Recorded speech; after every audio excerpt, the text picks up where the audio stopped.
اهلا بيكم في فيديو جديد من قناه البروفيشنال براندنج الاولى في الميدل ايست. انا محمد فرغلي ودي بروفيشنال براند بوستر تشانل. اهم 5 سكيلز عشان تشتغل في وظيفه بمرتب كبير. لو عايز تعرف اهم السكيلز اللي تساعدك تشتغل في وظيفه بمرتب كبير، او لو بتدور على وظيفه جديده، فلازم تعرف ان اصحاب الشركات والمديرين بيدوروا على مهارات معينه في الجوب ابليكانتس اللي هيختاروها، وده هيساعدك وانت بتطور مهاراتك انك تشتغل على المهارات دي اكتر. تعال اقولك اهم 5 سكيلز تساعدك توصل لل6 فيجرز جوب، وكمان ايه البلاتفورمز اللي تساعدك تحسن السكيلز دي. يلا بينا. اول حاجه كوميونيكيشن. الكوميونيكيشن سكيلز بتعبر عن قدرتك على استقبال وارسال المعلومات، بمعنى ادق قدرتك على انك تنقل الرسائل بطريقه منظمه وما تخليش اي مجال لسوء الفهم او سوء التفسير.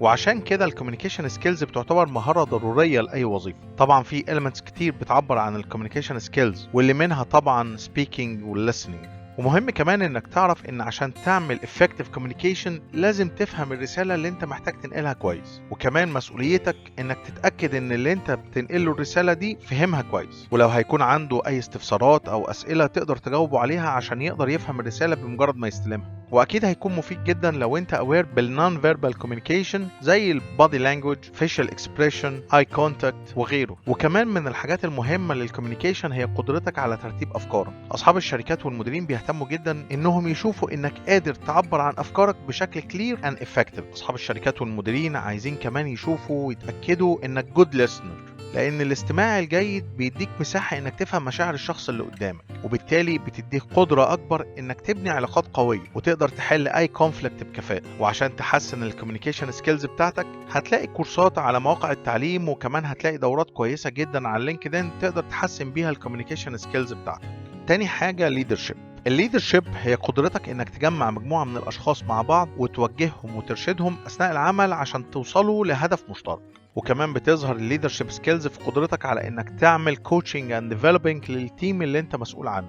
وتتجلى الليدرشيب سكيلز بتاعتك في التاسكس ديليجيشن اللي بتديها للتيم بتاعك، وكمان الاورجانيزيشن وتحديد الاولويات والموتيفيشن اللي بتعملهم للتيم. وامتلاكك للكوتشنج مايند سيت وقدرتك على ايجاد طرق لتطوير فريقك بتعتبر من اهم الحاجات اللي بتظهر بيها الليدرشيب سكيلز اللي عندك. انت مش محتاج تكون في منصب سوبرفايزر او مانجر عشان تكون محتاج للليدرشيب سكيلز. انت ممكن تحتاج للليدرشيب سكيلز وانت بتبدأ مشروع جديد او في الروتين الشغل العادي، وفي كورسات كتير موجودة اونلاين تقدر تنمي بيها الليدرشيب سكيلز بتاعتك.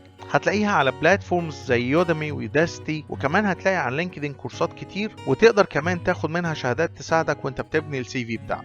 تالت حاجة البروبلم سولفينج. كل وظيفة فيها التشالنجز بتاعتها، وبيكون مهم جدا ان يكون عندك القدرة على تحليل المواقف، وكمان تكون ديسيشن ميكر، ويكون عندك مهارة البروبلم سولفينج. واهمية البروبلم سولفينج سكيلز بتكون انك تقدر تعرف الاسباب اللي ادت لحدوث المشكلة، وبالتالي تقدر تحط لها حلول، والاهم انك تمنع حدوث المشكلة دي مرة تانية. اصحاب الشركات والمديرين مش عايزين حد يصدر لهم مشاكل، بالعكس عايزين موظفين عندهم بروبلم سولفينج سكيلز قوية، لان التشالنجز ممكن تحصل من اي حاجة. ممكن تحصل مثلا من communication misunderstandings او personal interactions. التشالنجز دي حاجة طبيعية في الشغل، فلازم يكون عندك problem solving skills عشان تقدر تتعامل مع التشالنجز اللي بتحصل لما بتشتغل مع تيم، او حتى لو شكوى من عميل. البروبلم سولفينج سكيلز من المهارات الضرورية، سواء كنت بتشتغل مع تيم كبير او حتى لو بتشتغل اندبندنتلي. وهتلاقي كورسات كتيرة اونلاين تطور مهاراتك في البروبلم سولفينج، سواء على يوديمي، يوداستي او كورسيرا.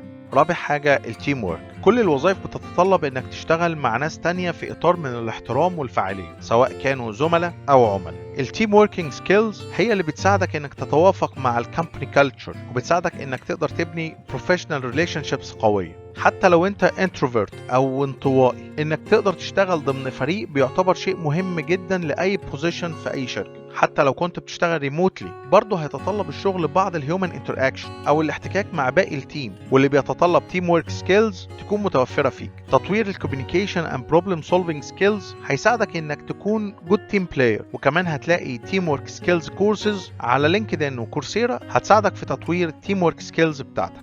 خامس حاجة الكاستمر سيرفيس. سواء كنت بتشتغل في شركة بتتعامل مع الجمهور أو مع الشركات، فالكاستمر سيرفيس مهارة ضرورية لبوزيشنز كتيرة في الشركات، وأصحاب الشركات والمديرين بيدوروا على الموظفين اللي يقدروا يتعاملوا مع العملاء بتوعهم بفاعلية ويقدروا يبنوا علاقات صداقة مع كل العملاء. هتلاقي كورسات على يوديمي ويودستي تقدر تتعلم منها الكاستمر سيرفيس، وكمان تاخد شهادات تقدر تستخدمها وانت بتبني السي في بتاعك. والكورسات دي ممكن تكون في السبورت سيرفيسز، كلاينت سيرفيسز، كاستمر اكسبيرينس، او الكاستمر سيرفيس ليدرشيب، وتقدر تختار اللي يناسب شغلك او الوظيفة اللي انت عايز تشتغل فيها. في النهاية حاجة مهمة لازم تعرفها، وهي إن أصحاب الشركات والمديرين بيحبوا الموظفين اللي بيهتموا إنهم دايما يتعلموا الجديد، وهتلاقي الشركات الكبيرة دايما بتوفر لك الماتيريال والسبورت عشان تتعلم. فحاول إنك دايما تتعلم وتطور نفسك وتطور مهاراتك.